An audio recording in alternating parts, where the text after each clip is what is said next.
Barabara mtazamaji, ni fahari yangu kuungana nawe kwenye taarifa hizi za matukio mtambuko, ikiwa ni tarehe 15 Septemba mwaka wa 2022. Karibu ni kujuze matukio, matokeo kadri yanavyotukia na kutokea. Mtazamaji, utakumbuka kwamba leo katika kaunti ya Kakamega na katika kaunti ya Mombasa, shughuli nzima ya kuwaapisha magavana katika kaunti hiyo itakuwa ikifanyika mchana kutwa.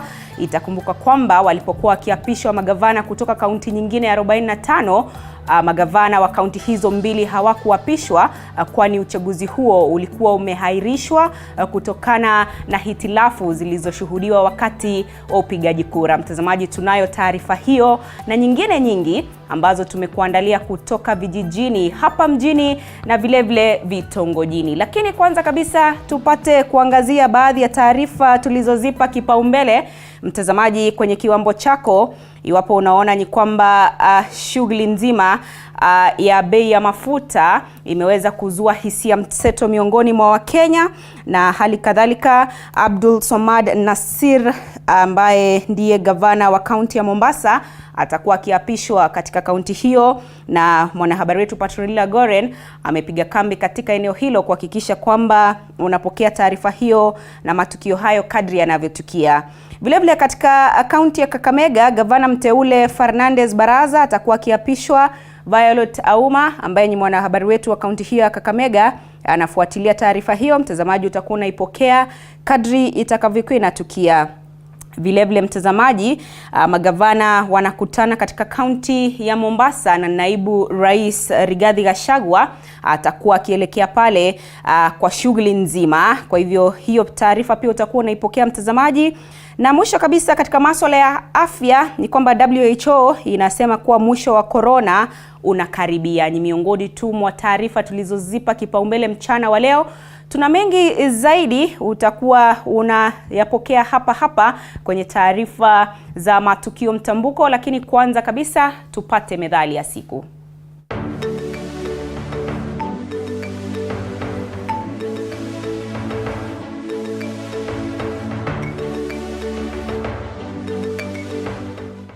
Methali ya leo. Kichwa cha kuku hakistahimili kiremba.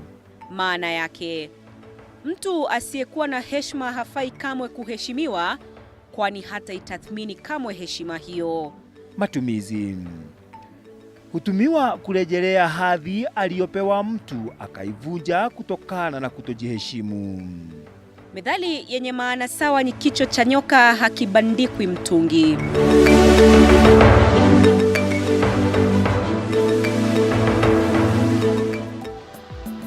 Ndiyo methali ya siku mtazamaji. Karibu na asante sana kwa kuchagua na kutazama runinga hii inayokuwa kwa kasi tena zaidi. Mienye wako Andrin Kilemi, tuandamane sote hadi tamati.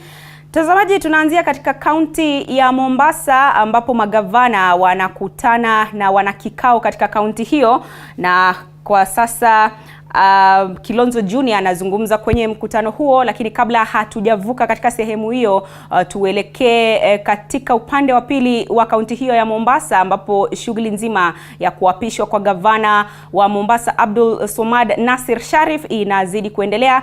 Tufululize moja kwa moja tusikie nyie pia najiri.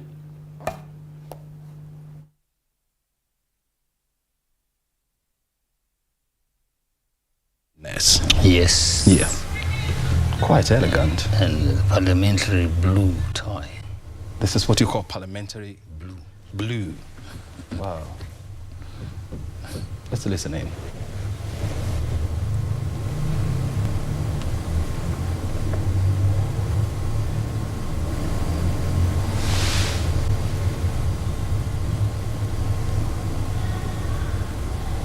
I'm not listening in. It lost us.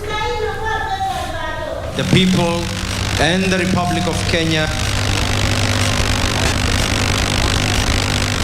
County, that I shall diligently discharge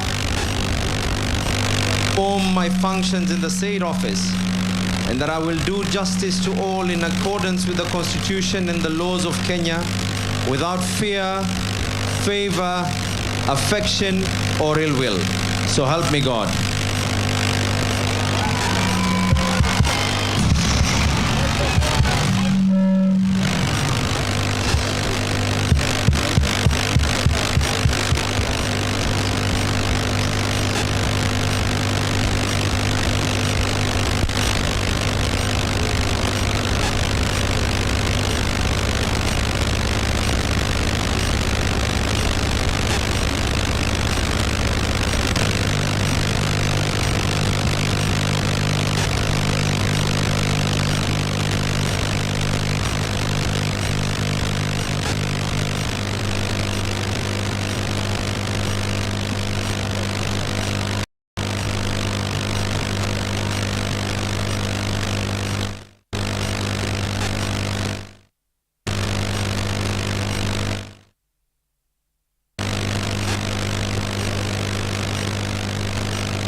Na mtazamaji, ni shughuli nzima ya kuapishwa kwa gavana wa kaunti hiyo ya Mombasa Abdulswamad Nassir Shariff ni shughuli ambayo inaendelea mchana wa leo. Itakumbuka kwamba wakati ambapo magavana wengine walikuwa kiapishwa hapa nchini, kaunti ya Kakamega na kaunti ya Mombasa zilisalia, kwani uchaguzi ulikuwa haujafanyika kutokana na hitilafu zilizoshuhudiwa wakati wa uchapishaji wa karatasi za upigiaji kura, na hivyo kuilazimu tume ya uchaguzi na mipaka nchini IEBC kuahirisha chaguzi hizo hadi siku ya baadaye. Lakini kwa sasa tunaelekea upande wa pili wa kaunti hiyo hiyo ya Mombasa, ambapo nilivyokuarifu awali mtazamaji ni kwamba magavana wanafanya kikao katika mkahawa mmoja jijini Mombasa. Mwanahabari wetu Patronila Goren yuko pale anafuatilia taarifa hiyo. Tufululize moja kwa moja tusikilize yanayojiri. Gavana Kivutha Kibwana anazungumza.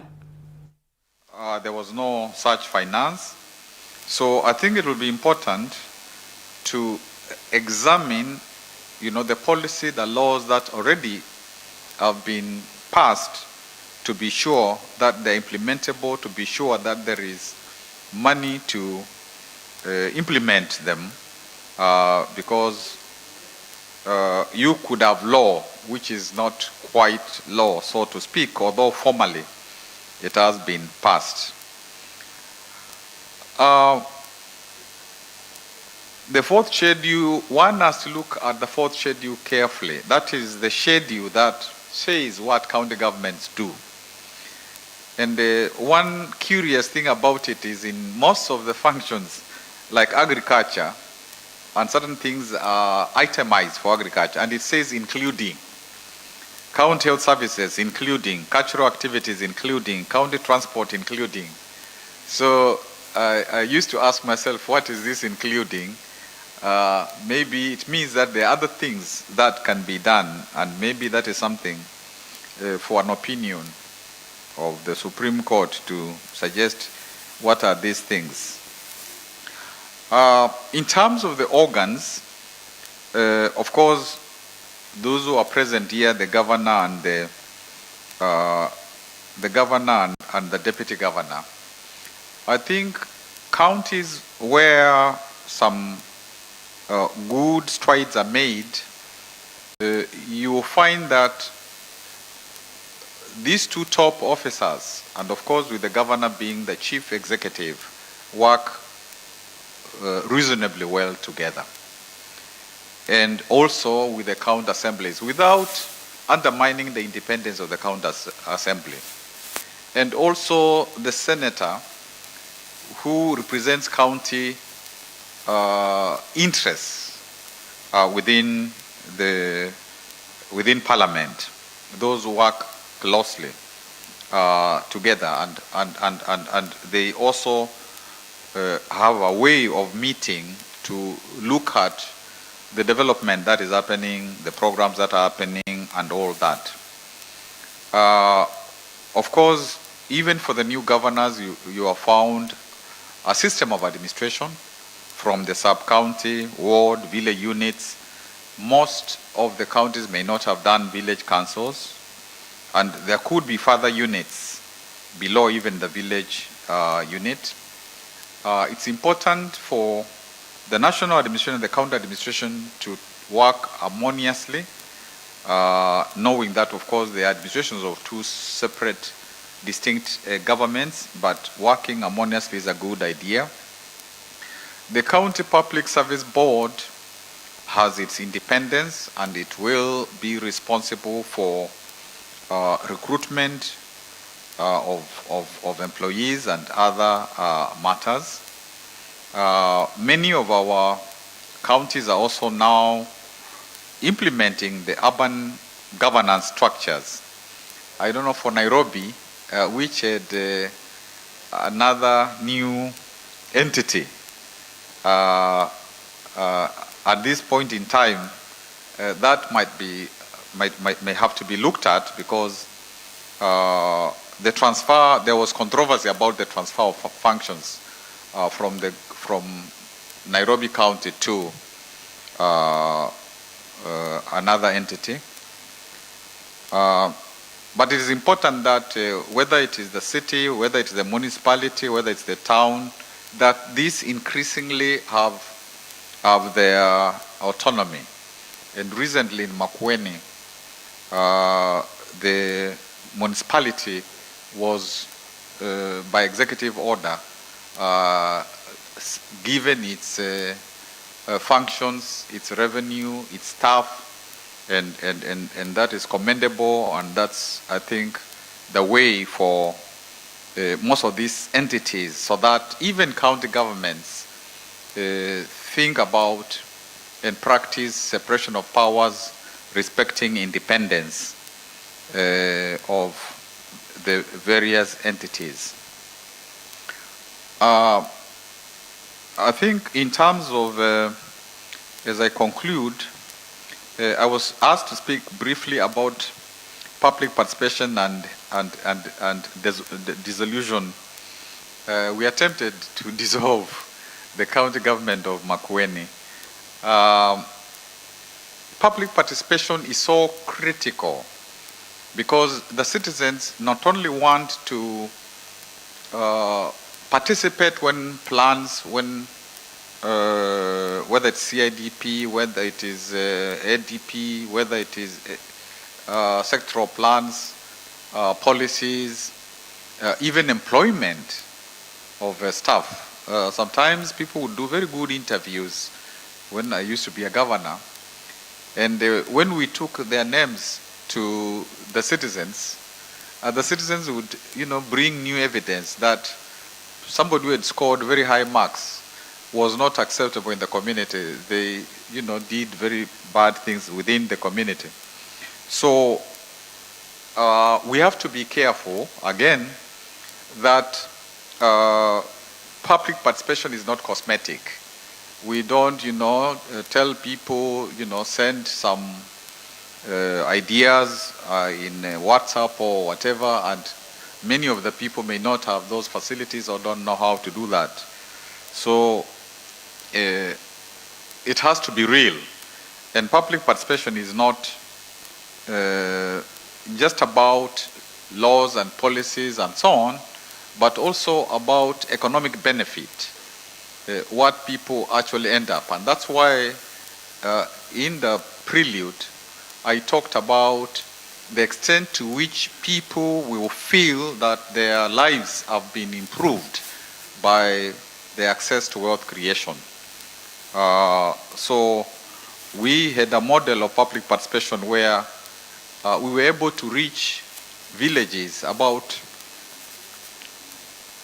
over 3,600 villages, so that they could bring their views, about what was happening in the Na mtazamaji, ni mkutano wa kwanza kabisa wa magavana na manaibu wao walioteuliwa kwenye uchaguzi wa Agosti 9 wakifanya kikao katika mji huo wa Mombasa, na aliyekuwa akizungumza ni aliyekuwa gavana wa Makueni Kivutha Kibwana. Ni shughuli ambayo mtazamaji itazidi kuifuatilia. Itakumbukwa kwamba katika uchaguzi huu wa Agosti 9 takriban magavana 28 wapya waliweza kuteuliwa kwenye wadhifa huo. Wengine 8 ambao walikuwa wameteuliwa wakati wa kwanza wakarejea kwenye uwanja, na hali kadhalika tukapata wengine 11 ambao waliweza kuchaguliwa kuhudumu kwa awamu ya pili au kipenda muhula wa pili. Kwa hivyo ni taarifa ambayo tunazidi kuifuatilia mtazamaji. Tutakuwa tunazidi kukuletea matukio na matokeo kadri yatakavyokuwa yanatukia na kutokea. Lakini kwa sasa tutoke katika kaunti hiyo ya Mombasa, tufululize hadi katika kaunti ya Kakamega. Kumbuka katika kaunti hiyo hii leo shughuli nzima ya kumwapisha gavana mteule Fernandes Barasa na naibu wake inaendelea, na hivyo basi ni taarifa ambayo tunaitupia jicho. Mwanahabari mwenza Violet Auma amepiga kambi katika eneo hilo, na kwa sasa tufululize tusikie ni yepi yanajiri. Honorable Vivian Vaka, kindly take position in front. I will also take this opportunity to invite my lady, Justice Chepkwony, to also take her position so that we can begin the ceremony.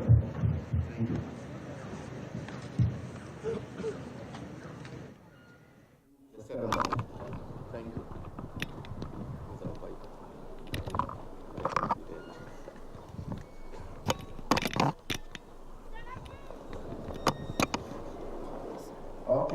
please let us be patient as they take the oath of office.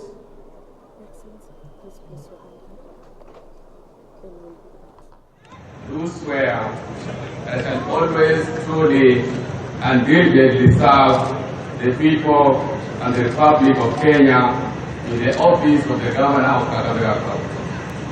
That I shall diligently discharge my duties and perform my functions in the state office, and that I will do justice to all in accordance with the Constitution and the laws of Kenya, without fear, favor, affection, or ill will. So help me God. Thank you very much. The next.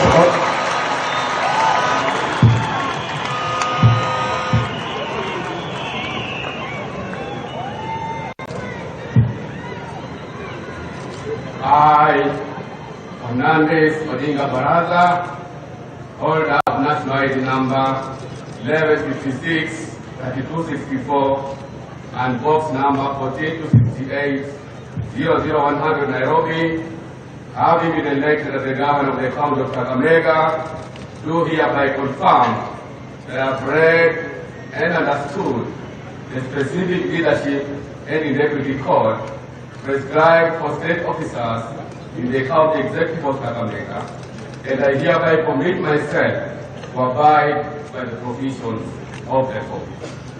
Thank you very much, Your Excellency. Now, I request Your Excellency to step aside so that you can sign the relevant documents.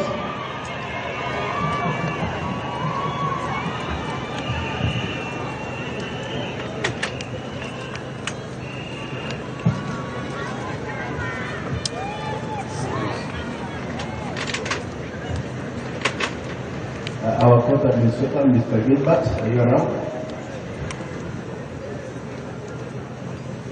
Let's come in front.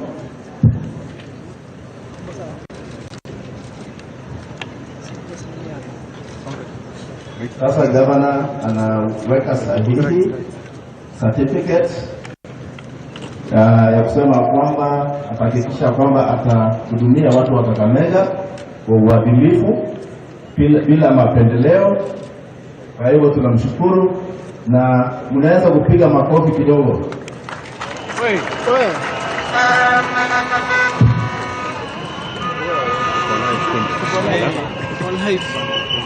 Jambo tu ambalo ningependa kuongeza ni kwamba sisi kama judiciary tunahakikisha kwamba sheria. Mtazamaji, ni shughuli nzima ya kuapishwa kwa gavana mteule wa kaunti ya Kakamega Fernandes Barasa pamoja na naibu wake inayoendelea upande wa pili. Itakumbuka kwamba ni shughuli ambayo kidogo imechelewa kutokana na hitilafu ambayo ilishuhudiwa wakati wa kupiga kura, ambapo kaunti mbili ambayo ni kaunti ya Kakamega na kaunti ya Mombasa zilisalia bila upigaji kura kutokana na dosari iliyoshuhudiwa wakati wa uchapishaji kura. Mtazamaji, tunazidi kusonga mbele na taarifa zetu, na ni kwamba Wakenya wanaendelea kulalamika kuhusiana na bei ghali ya petroli, huku wakiitaka serikali kuangazia maslahi yao inapofanya maamuzi. Mwanahabari wetu Chepto Boit amezungumza na wenye magari na sasa anaungana nasi moja kwa moja kutoka katika jiji hili la Nairobi tupate kusikia maoni yao nyepi. Boit, habari za sasa, hali ikoje labda katika mji huo wa Nairobi, na waendeshaji wa magari wanasema nini kuhusiana na bei ghali ya mafuta?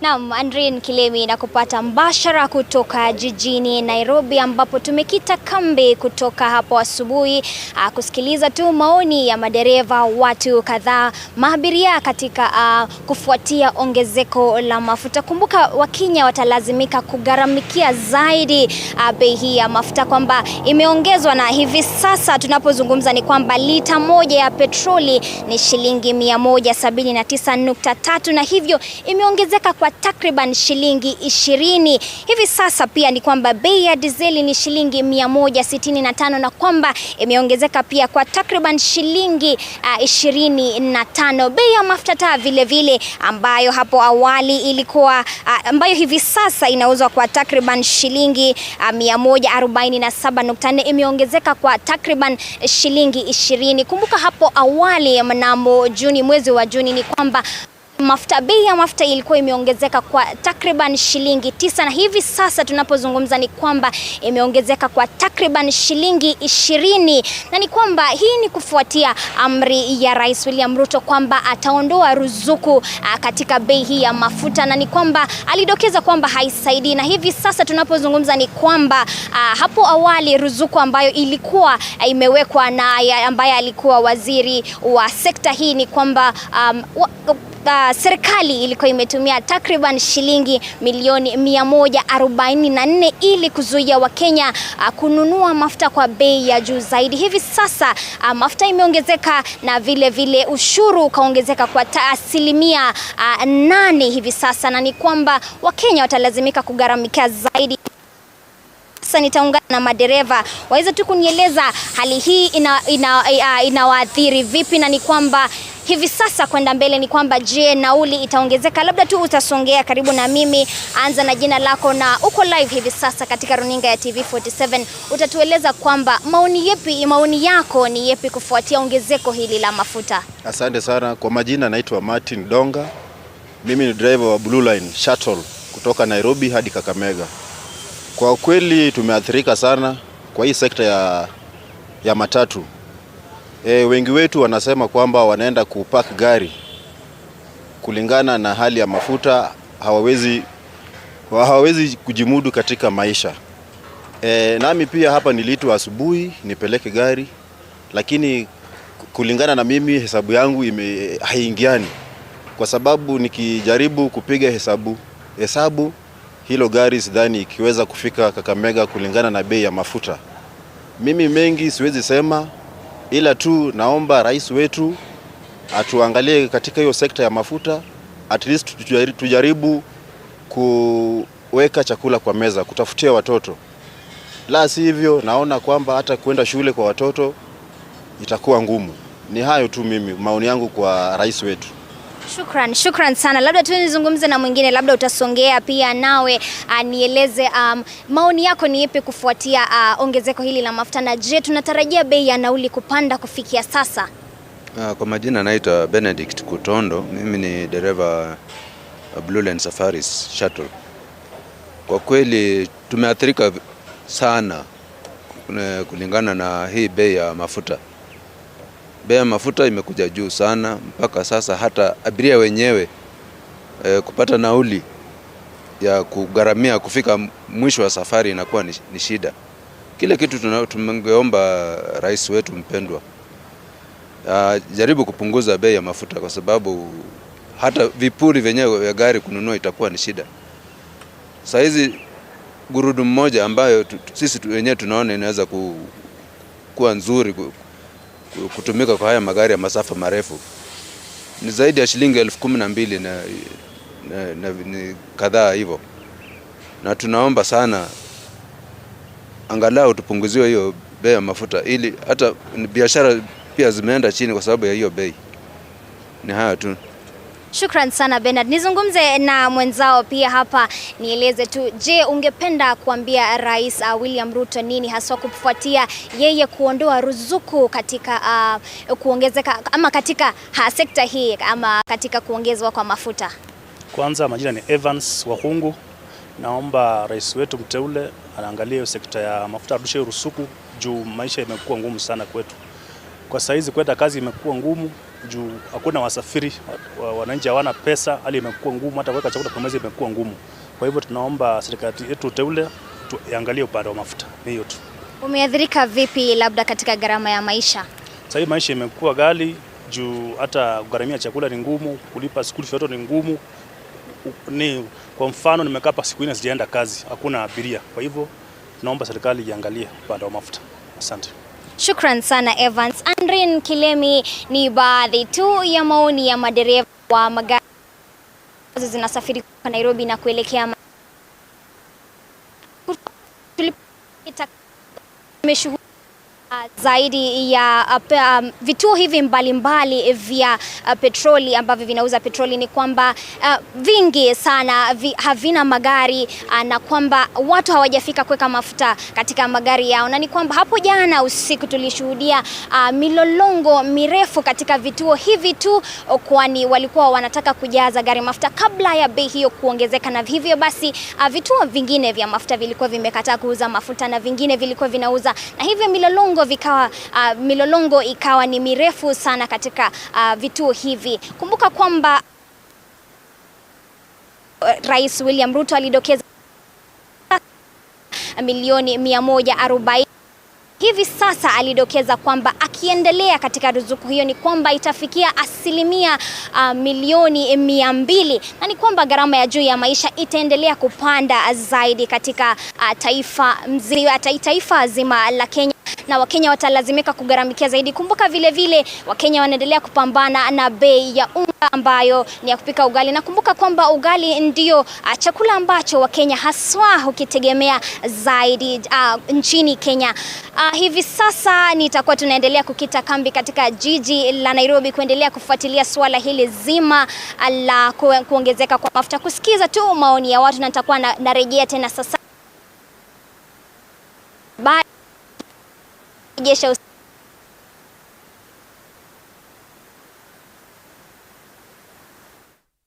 Naam, mtazamaji, ni mwanahabari wetu Cheptoboi kutoka katikati mwa jiji la Nairobi akizungumza na waendeshaji magari, vile wale wahudumu wa sehemu hizo za kuuzia petroli, dizeli na hata mafuta taa, na baadhi tu ya wananchi wakitoa hisia zao kuhusiana na kupanda kwa bei hiyo muhimu. Kwa sasa petroli inauzwa kwa shilingi 179, ikionyesha kwamba bei hiyo imepanda kwa takriban shilingi 20, bei ya dizeli nayo ikipanda kwa shilingi 25, na kwa sasa inauzwa